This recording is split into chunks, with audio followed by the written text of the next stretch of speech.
Hello everyone, Carson here, and in this video, I'm gonna be solving Wordle number 1301 and New York Times Hard Sudoku for January 10th, 2025.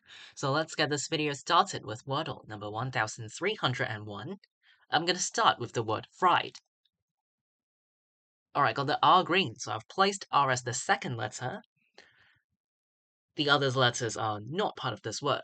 Now, this makes me think that this word starts with a double consonant.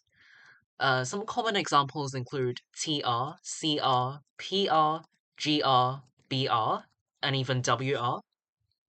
Um, but of course, it could start with a vowel, for example, A, but I think that's less likely. Um, hmm.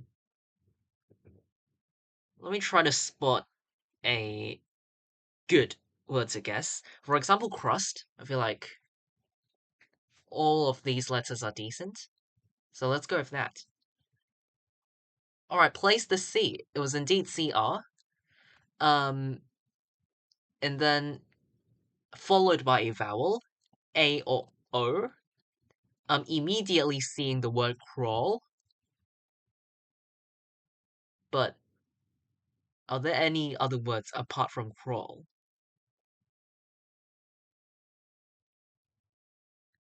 I mean, let's just try crawl, because that's so far the only word I see, and it's not a bad guess either. So let's go with crawl. And got today's Wordle answer, crawl, in 3 tries. Alright, that was it. Wow. Yeah, today's Wordle attempt by me was quite successful, I would say. Um, yeah, didn't have to use any elimination strategies. I just made my guesses based on the previous clues. And by the time I made, well, just before I made the third guess, I feel like I've eliminated enough letters which are not part of this word to um, allow me to guess the answer correctly in a more likely situation. So yeah. Anyway, very satisfied with today's Wordle results. I got it in 3 tries. Crawl is the answer. This is Wordle number 1301.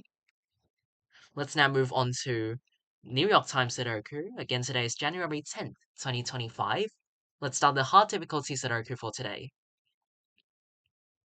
Okay, this 2 points up and this 2 points left. So in block 1, the digit 2 is forced into column 3, and then these 2's force the digit 2 into one of these 2 cells in block 4, and into one of these 2 cells in block 5. See that these 2's points right, and I think that's all I'm gonna mark with 2's. Now these 4's points left. These 7's points right.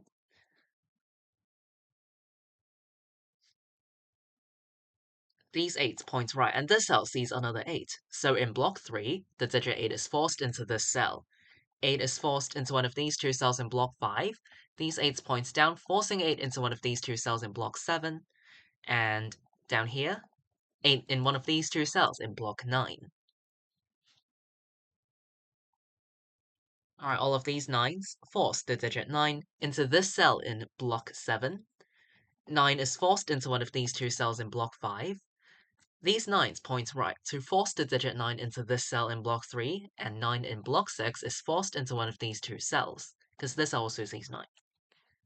You might have noticed the 2-9 pair in block 5. As you can see, in block 5, the digits 2 and 9 are missing, so they have to go somewhere. These 2's and 9's force both 2 and 9 into these 2 cells only. In order to fit both 2 and 9 into block 5, I have to make these 2 cells reserved for 2 and 9. So this 2-9 pair eliminates all other digits from these 2 cells. Now this 4 points down, and 4 cannot go into the 2-9 pair. So in block 5, the digit 4 is forced into column 6. So these 4's points down, forcing the digit 4 in this cell in block 8. Alright, this 2-9 pair also works for column 5. these two cells contain 3 and 6 because they are the other missing digits of column 5. But this cell sees 6, so I can place 6 and 3 this way. These 6's points left. And there is another pair formed in these two cells. A 4-6 pair, it is. So as you can see in block 1, the digits 4 and 6 are missing. These 4's and 6's force both 4 and 6 into these two cells only. So in order to fit both 4 and 6 into block 1, I have to make these two cells reserved for 4 and 6. So this 4-6 pair eliminates all other digits from these two cells, meaning that 2 cannot go into this cell. After eliminating 2 from the 4-6 pair, I can force the digit 2 into this cell in block 1. This 4-6 pair makes the other 3 open cells in block 1 contain 3, 5, and 7. This cell sees 3, so it's 5, 7. This cell sees 7, so it's 3, 5, 3, 5, 7. This is 5 or 7. Actually, the missing digits of block 2 are just 1, 5, and 7, so let's mark that down. And in row 1, the missing digits are also 1, 5, and 7. This cell sees 5 and 7. So this cell is forced to be a 1, leaving a 5, 7 pair behind.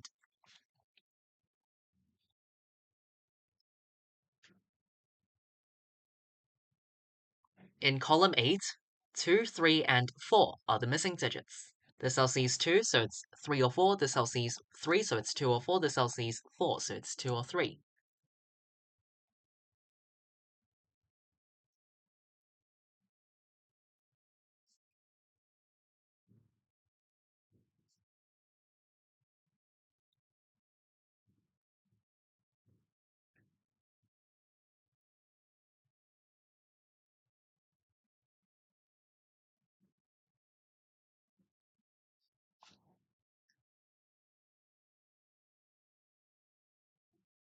Okay, these 6's point down.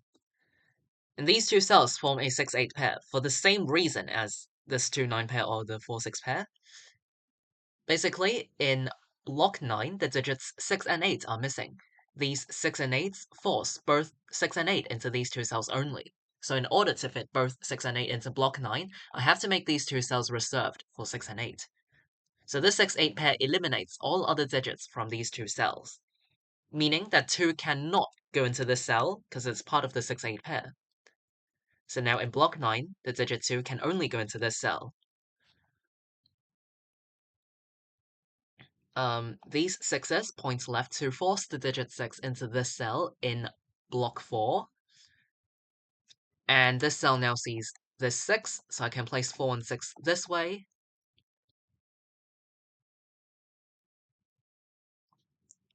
Okay, this 6-8 pair makes the other 3 open cells in block 9 a 1, 3, 4 triple. This cell sees 4, so it's 1, 3, 1, 3, 4.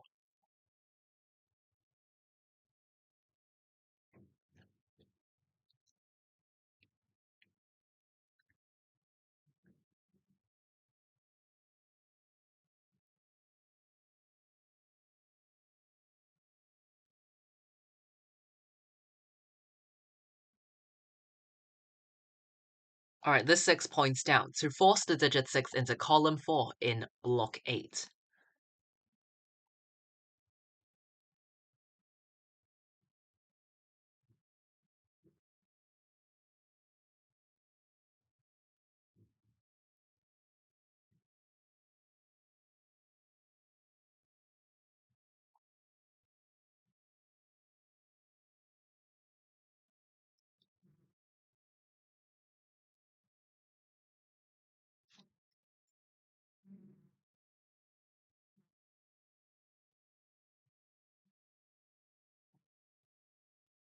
Okay, so I do see something.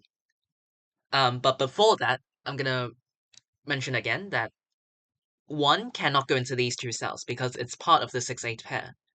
With this one, the digit 1 in block 9 is forced into column 7, so 1s are guaranteed into one of these two cells for block 9, which both lie in column 7. So no other open cells in column 7 can contain 1, because they're down here. We've already got 1 in column 7. So now look at row 4. 1 is a missing digit, so 1 has to go in one of these 4 cells. This cell sees 1, this cell sees 1 from block 9, and this cell also sees another 1. So in row 4, the digit 1 is forced into this cell, because it's the only cell available for 1 in this row. So it has to go here, because it can't go anywhere else in this row. And then it eliminated the 4 from the cell. Well, it removed one of the 2 markings, so for block 5, 4 is forced into the cell. Of course, supported by these 4s. And then 8 in block 5 is forced into this cell, making this a 3. And then 1, 6, and 7 are the missing digits of column 4, but actually these 2 cells see a 1. Or I could have just placed a 1 here by this one, leaving a 6, 7 pair down here, but this cell sees 7, so I can place 6 and 7 this way. These 2 cells are for 3 and 8.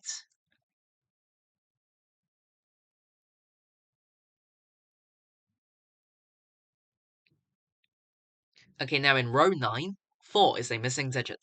So 4 has to go somewhere in this row.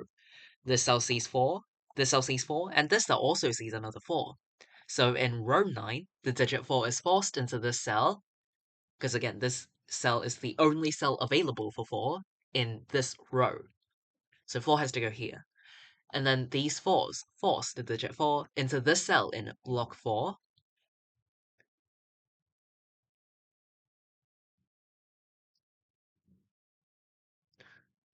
Okay, let's fill out column 1.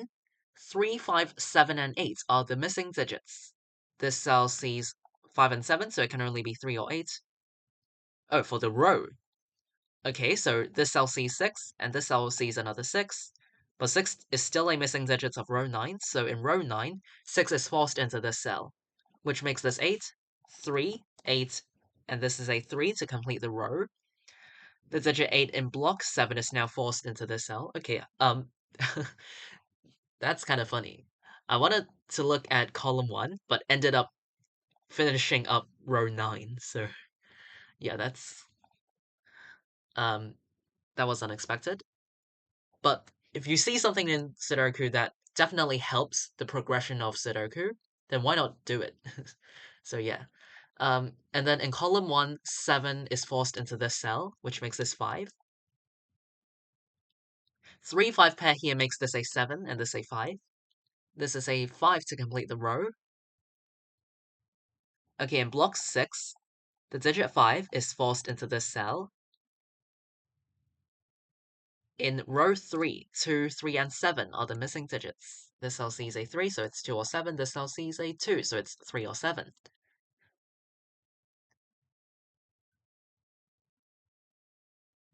In block 4, 1, 2, and 3 are the missing digits. This cell sees 3, so 3 goes down here, and 1s. Okay, this cell is also 1, 2, or 3 for the row, but sees a 3.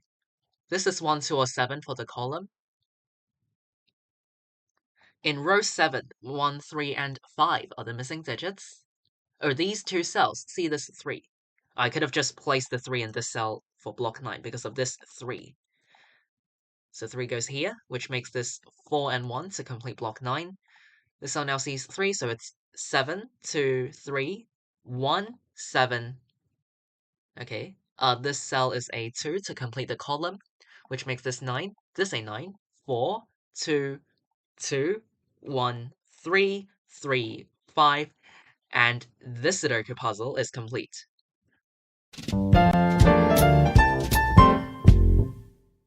Alright, I finished today's New York Times Hard Sudoku in 11 minutes and 15 seconds. So, in my opinion, the Sudoku puzzle is quite straightforward compared to other hard Sudokus on New York Times. I actually completed it in a much shorter time compared to usual hard Sudokus I've done. With explaining, of course. Yeah. I don't really recall any tricky spots. As usual, I would say that I'm gonna go over the key spots as a quick summary.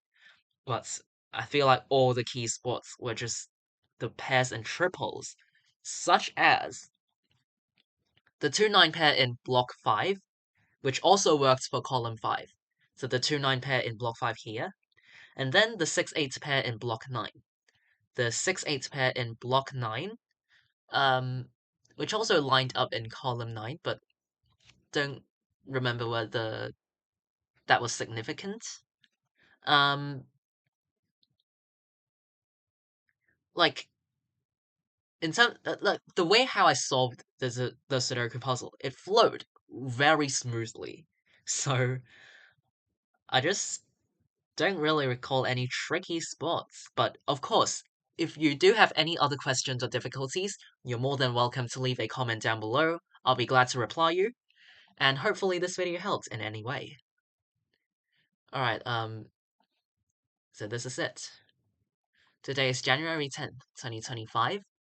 In this video, I've solved Wordle number 1200, Wordle number 1301 and New York Times Hard Sudoku for today. See you all next time. Bye!